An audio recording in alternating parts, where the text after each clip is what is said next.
Hello, how you all doing? Mike Bradley here. Hope you are doing well as always. So I put a little message up on Instagram saying I was going to do a Q&A video today, and I plan to do another part to this as well.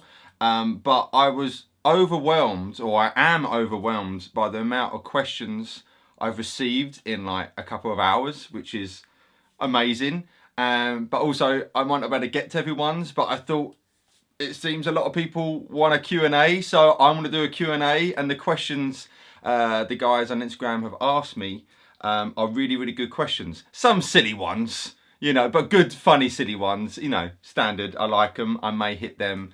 So I'm going to, I think, depending on the time, I'll see how long this takes, because this might be like a really long video, and if I add more to it, you know, I know people don't like super long videos on YouTube. But let's get to it. Before we go any further, by all means, do please, you know, hit the thumb button, the like button. It all really, really helps in the YouTube world. And if you haven't already, do subscribe to this obtuse looking face that is me.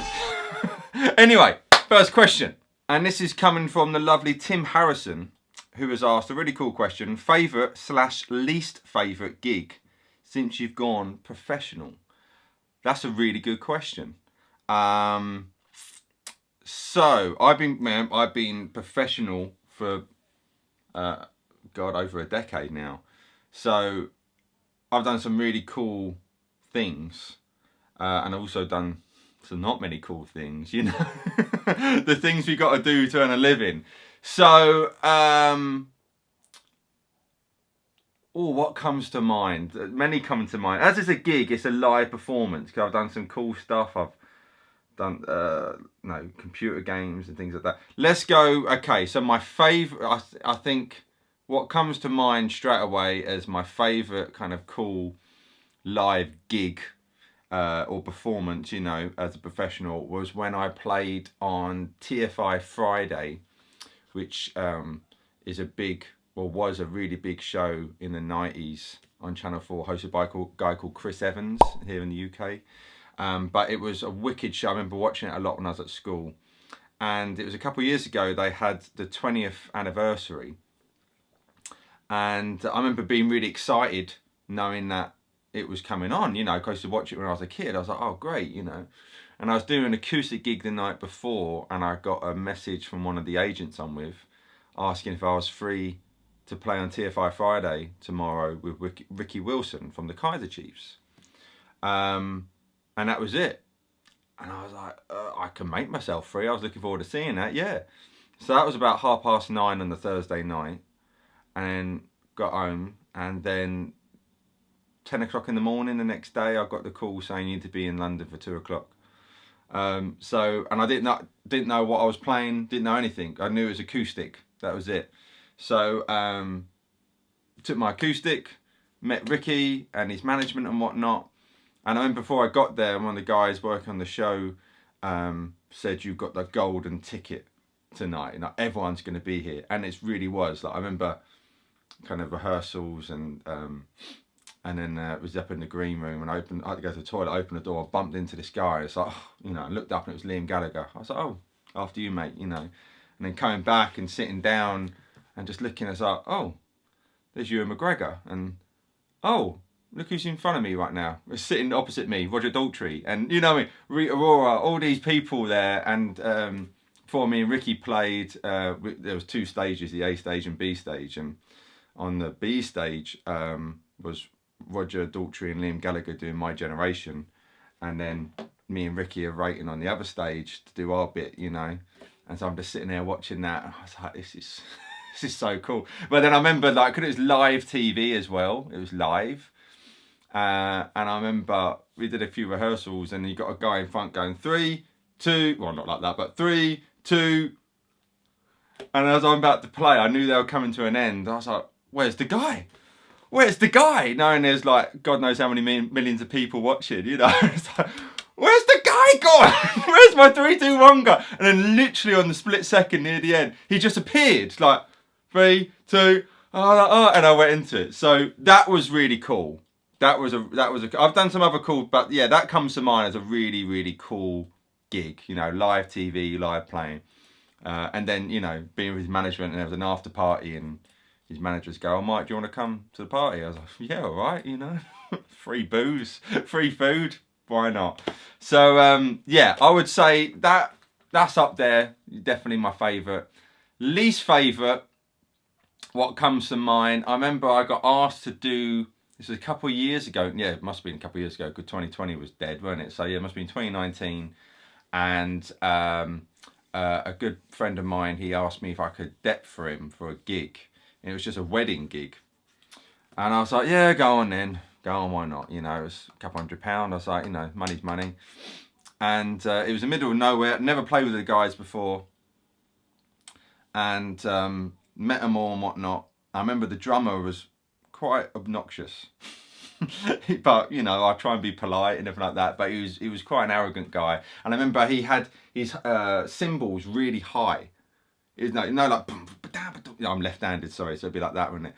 And the cymbals there, his were like this, and I was like, oh, you know. And then some of it was electric kit mixed with a drum kit, oh, you know. So got through the gig, and some of the gig, it was drums, I think a sax and a singer, I think. Something like that. Or keys. I remember some of it was backing tracks, and I hate playing to backing tracks. I hate it. So I got through that. I was like, oh, just get through, head down, do it, you know. And then I remember it was off in a field in the middle, in the, not the Lake District, the New Forest it was, New Forest. For those of you in the UK, you'll know where that is. And then I remember I just threw my stuff in afterwards, and then I thought I better be polite. So I went to the singer, the female singer, because it was her PA, I think. I was like, do you want a hand with your bits and that? She's like, no, you can go. I was like, you sure? Like, I'll happily help. She's like, no, you can go. I thought that is the correct answer, because I just wanted to go home, you know. It was about a 2-hour drive, 2.5 hour drive. And it was like 1 in the morning at this point as well. So I get in my car, and I'm driving. I had the windows down because it was really hot. It was middle of summer. And I thought, oh, this feels a bit weird. You know, the wheel felt weird. But I thought, oh, I'm off-road, you know. I'm in the woods and that. And I could hear some noise, but you might better sense where this is going. Heard some noise, but I thought, oh, it's potholes and whatnot, you know. And eventually I get on some actual road. I was like, this isn't right. The wheel was going over, and I was like, no, that's not a puncher. Surely not a puncher. No. So, and I'm in pitch blackness, bear in mind at the moment. Pitch black. It's country. No lights whatsoever. So I'm like, I'm not getting out here because I can't see anything. You know, and also I don't want to get out in the middle of the woods. And eventually I get to a little village, and stuff, and I go under a little street lamp, and I do the classic kind of going, kicking the wheels and whatnot. And I get to the front passenger, completely flat. Shit. And then I looked at my phone. I've got hardly any battery in my phone, and I haven't got a car charger. So I was like, oh no. Oh, I had a car charger, but it was one of that, you got to keep holding it to work, so it wasn't great. I was like, oh, okay, if I can just get to a BP garage. I was trying to get Google Maps, and I'm in the country, there's hardly any signal, so I can't really get Google Maps very well to see where the nearest station is. I thought, let me just get in the petrol station. Well, let me get in the car, just see what happens. Got in the car, went round a roundabout, and I was going down this hill. I was like, I cannot make it to the motorway. So I pulled down some private road, again, pitch black. Eventually, I phoned my dad up and I had to get his AA number to get them to come out. I'm trying to direct where they are. It took about 2.5 hours. I was waiting for that. Then eventually he came in because I couldn't have the right jack or something. I needed a certain bolt to be able to get the wheel off, and I couldn't get it off. And then when the AA guy came, he said, "Yeah, you wouldn't be able to get it off. You need this special tool." I was like, oh. So then he came. So by the time he's gone, it's like 3 in the morning now. So I get back about 5 in the morning. It was a nightmare. Absolute nightmare. So yeah, that's my worst gig. Good question, Tim. Good question. Okay, second question is from Andrew Wandell. Hope you pronounce your name right, my friend. Waddle. If there was a fire at your house, which guitar would you grab? Good question. Tricky one. I've got 2 hands. I'll have stuff on my shoulders. I'll have 2 free hands. So I've got to do 2. So it'd be my Gibson 345 and my Fender Strat Plus, because the 345 is the greatest guitar, and my Strat Plus I've had since I was 14 years old. So those 2 guitars. Tom Brooker asks, is it true your hair is not real and it's a wig? It's real. Trust me, it's all real. Now, that's a good question from Danny Hope, or Hop. I hope I pronounced your name right. And a few people have asked similar questions to this. So he's asked, you had carpal tunnel syndrome? If yes, how to protect your wrists? I think he's asking, have I had carpal tunnel syndrome? If yes, how to protect your wrists?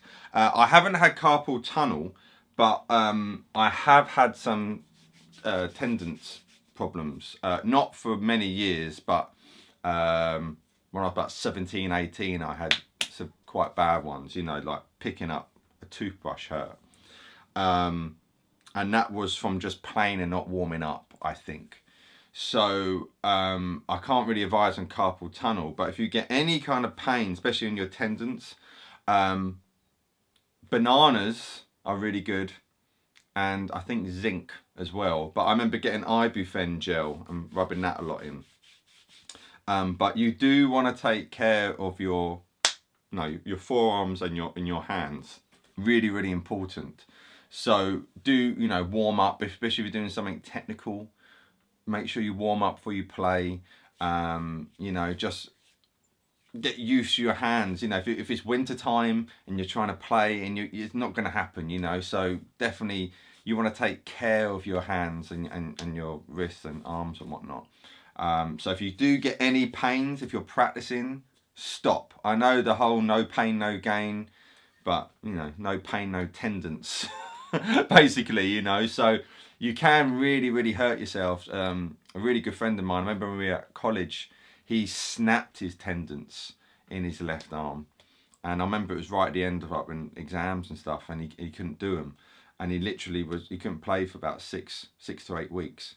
So it's a serious thing. I remember Dave Kilminster as well when I was at college. He was one of my teachers at college, and he had a lot of problems in his shoulders and arms. What put him out of action for many, many months. So, and had to an injection in his elbow, if I remember rightly.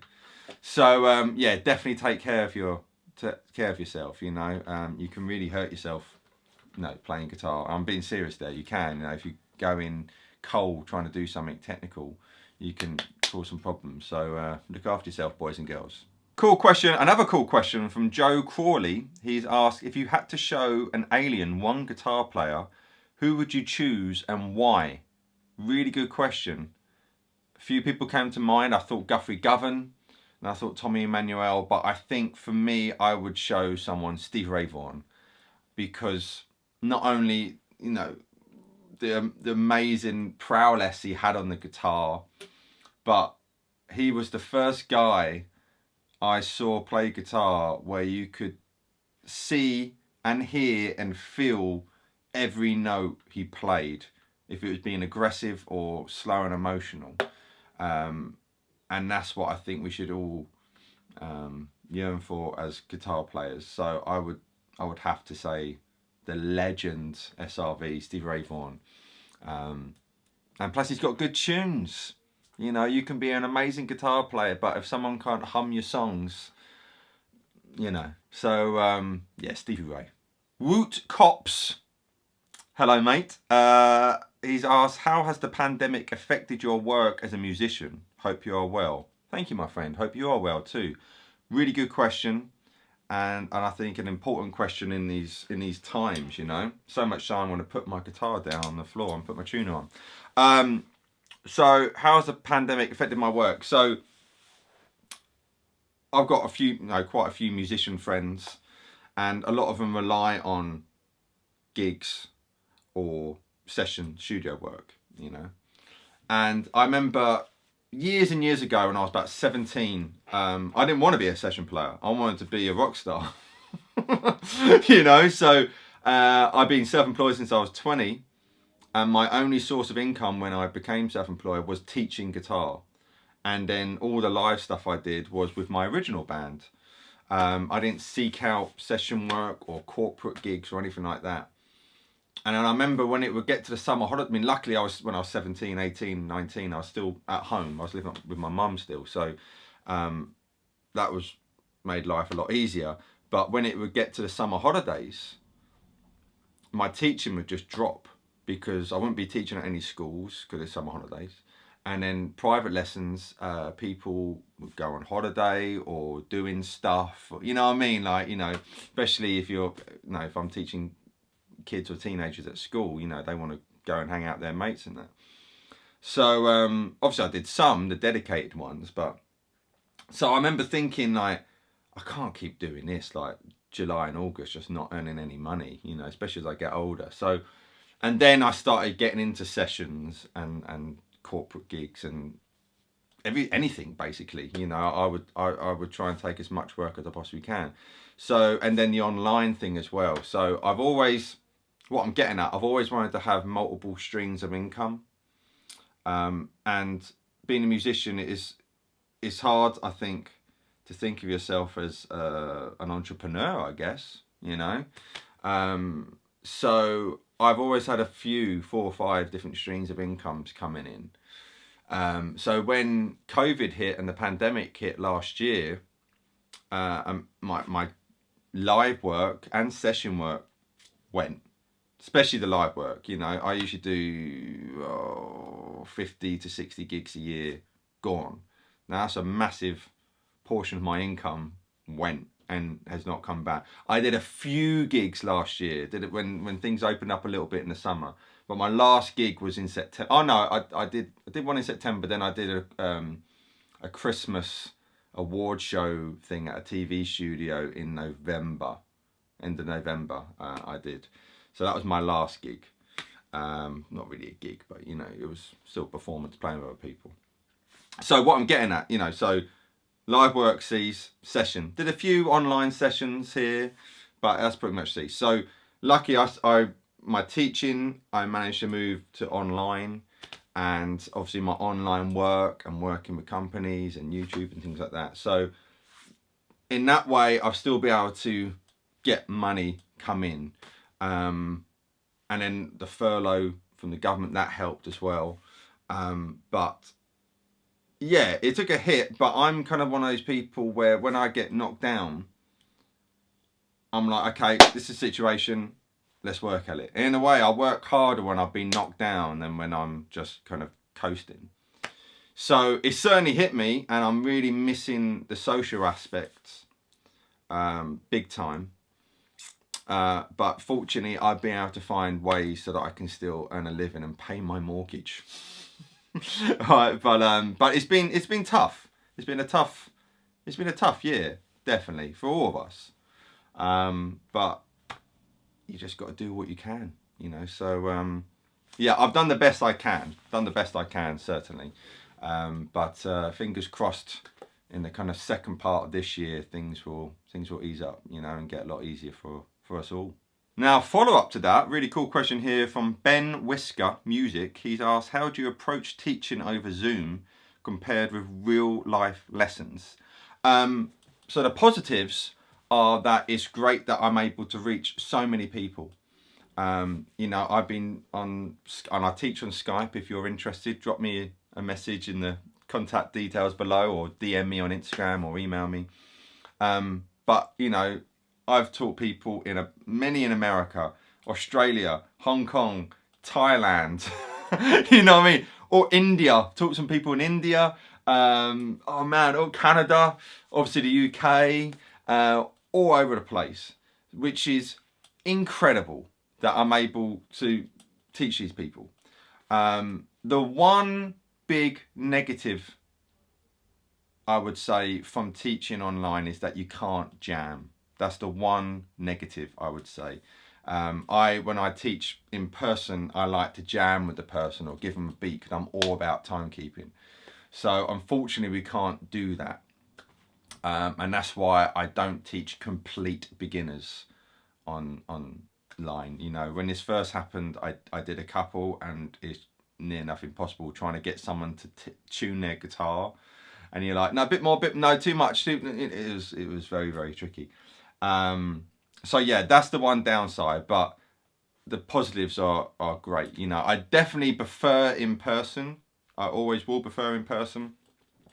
But it's been great being able to meet so many people who are probably watching now on, you know, Skype lessons and Zoom lessons. It's been really, really cool. But I just wish in the year 2021 we can find a way for not there to be one-way microphones, and we can somehow jam together. That'd be great if that can soon happen. Surely technology will come soon that we can do that. Alessandro Catchbruin, hope I pronounced your name right, I do apologise. He's asked, how can I improve my vibrato, especially on bends? I have done a couple of video lessons on vibrato, so I'll put a tag popping up now if you want to check that out. But just a little talk about it. Vibrato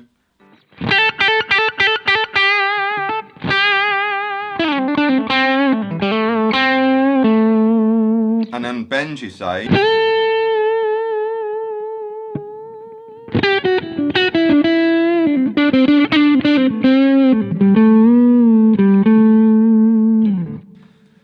If you think there's a note, you're bending up, and then you want to make sure you come back to pitch. The big thing I see people do wrong is that they put vibrato on, but then they're bending it too sharp, and then they're trying to bring it back, but they're not bringing it back to the note. It's still sharp. So if you get a C note, you can just start off.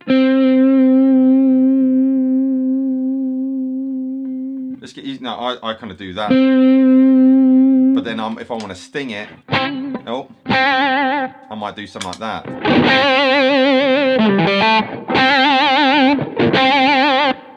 I'm just doing that basically. That's essentially what I'm doing.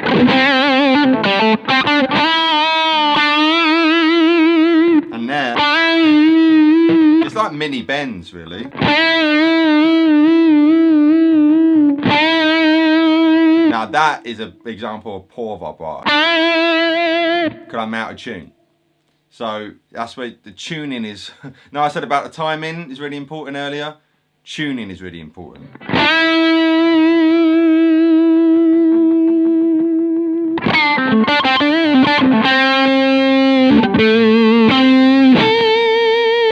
So yeah, you from the wrist, but there's different things you can do. You can do a side vibrato. And I'm muting out, you know, making sure I'm muting out well with my right hand. So that's kind of like the violin, classical kind of vibrato.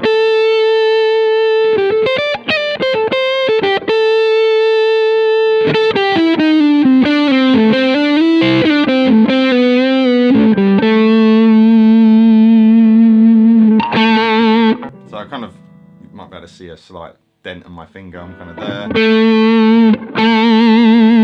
But it's just making sure you're in tune. So just pick a note and listening to players. I remember I listened to Richie Sambora so much, that kind of big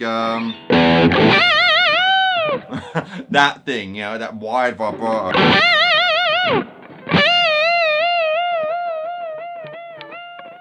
You know, I'm bending up, bringing it down, bending up, bringing it back down, but being in tune. Hope that helps. Do check out the video which I've tagged on vibrato, because that will go into it in much more detail. Dan the bass man, hello Dan, he's asked a few questions, but I'll pick this one. Steve I meditating on a chord and injuring himself, thoughts? Yes, so if you didn't know, the great Steve I think he had a trigger finger in one of his arms and did something else in another. But then he's released that song, oh God, what's it called? Kapink? What's it called? Hang on a minute. I've got Knapsack Kapink. I knew it began with a K. Knapsack. And he's literally just doing it all with one hand. Now this kind of goes back to about what I was saying about, you know, looking after yourself. Now I don't know, I imagine for him it's through 40 odd years of playing the guitar. But regarding Steve I himself, if you haven't seen it, I strongly advise, just check it out. This song called Knapsack. I played it to my girlfriend the other day. And there's, obviously she doesn't play guitar. She's like, oh, I like that bit, I like that. And so, what do you mean he's only playing one arm? One hand, sorry. But check it out. I mean, the guy is he's just ridiculous. And also, it just goes to show there's no excuse. It's like, you know, if that was pretty much anyone else, and they've got their right arm in a sling, they'll be like, oh, I can't play guitar for a while. You know, you might jokingly say, oh, I've got my left hand, I could do something with my left hand, you know, and sit there kind of doing exercises. But that proves the dedication of that man, where it's like, yeah, I can't use this, but I can use this, so I'm gonna write a song with this. Like, that's just, you know, you can learn a lot from that, you know, of you're not down and out. You can always keep going, you know, just because you've been restricted, literally tied one arm behind your back, there's no excuse. You can still work out what you've got to do. So he's brilliant, Steve I. I've got a lot of time for Steve. He's an incredible player and incredible person as well, very zen. Like, you ask him if you asked him like that question, like, how did you do that, he'll end up giving you an hour-long answer. He's a very clever man, you know, and I think we can all learn a lot from him. Never mind with music, I think on life you could learn a lot from Steve I. So hopefully our paths will cross one day. I really hope so. But Steve I! Well, as I thought, this is getting very long as it is, so I probably should do one. Oh, there's so many good questions. Okay, last question, and thank you to everyone who submitted a question. I'm sorry I haven't been able to answer them all. These have been really cool, and I will do another Q&A. Let me know in the comment section below if you'd like to do more of these, because I'm again blown away by all these. Like, there's been so many. Right. So Derek Paul Guitar has asked, what's the best advice you could give to an intermediate guitar player? And that's a really good question. And I would say, probably what I would say to an advanced guitar player as well is just to keep playing. There's so much to learn if you want to go down that road. But if you're an intermediate player, the main thing, as I said before, is getting that timing down. I can't stress it enough. No. So say, I imagine if you're an intermediate, you've been playing, you've got hopefully got all your open chords down, your bar chords down, you can play, you know, a fair few songs, and you know your 5 shapes with the pentatonics, hopefully you know some major scale shapes as well. But let's take your pentatonics, right? Everyone does A minor, let's do G minor.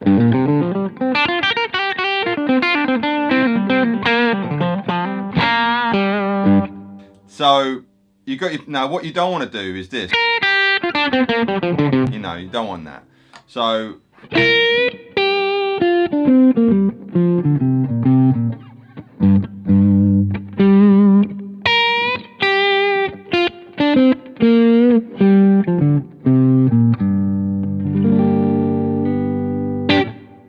I just played shape 1 on the pentatonic, but I didn't go.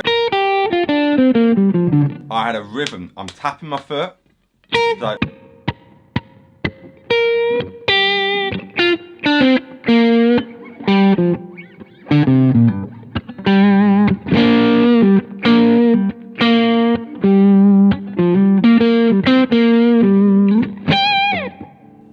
that timing going. So I would say try and play along to a metronome all the time. And then when you're practicing solos, backing tracks. I used to play along to backing tracks all the time, you know.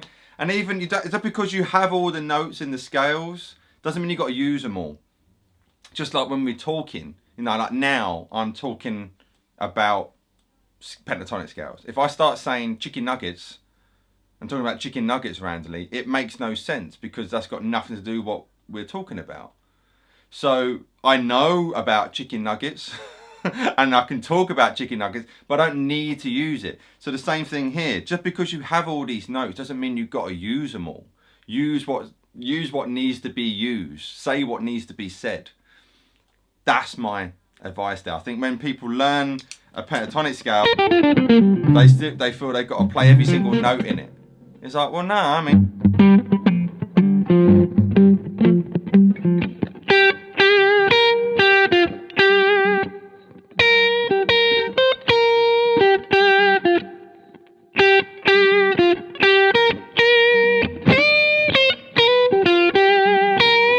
Now I did 4, well I did 5, got hit in a little major. But, you know what I mean, I was keeping it simple, being melodic, rhythmic with it. And on the flip side, you know, with chords, you know, if you've just learned, say, a C-shaped bar chord, what a lot of people have trouble with. And it's like, oh, I'm never going to use that. You know, so say you've got a song going.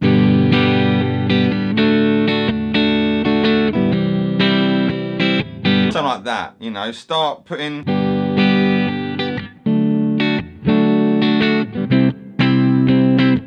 kind of push yourself to the other stuff.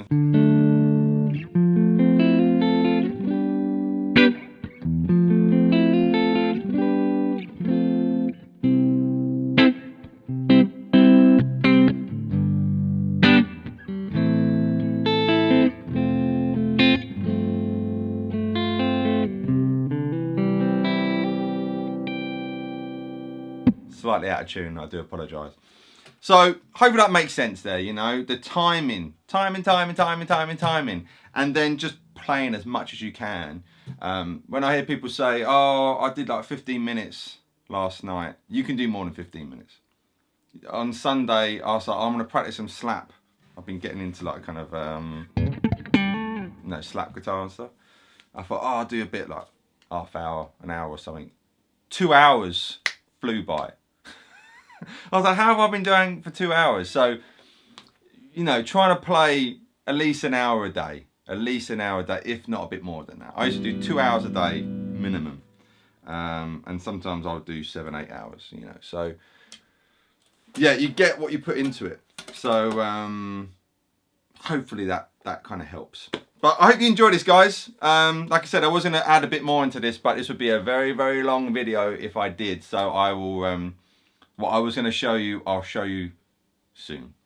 But lots of love. If you have, like I said, please hit the like button. Really, really helps. If you haven't done so already, subscribe. Check out my other videos. And I really appreciate the love and support. I've been Mike Bradley. Head over to mikebradleymusic.com for more goodies you can get from me. And I'll see you very, very soon. Mike Bradley signing out. Bye. Fade away.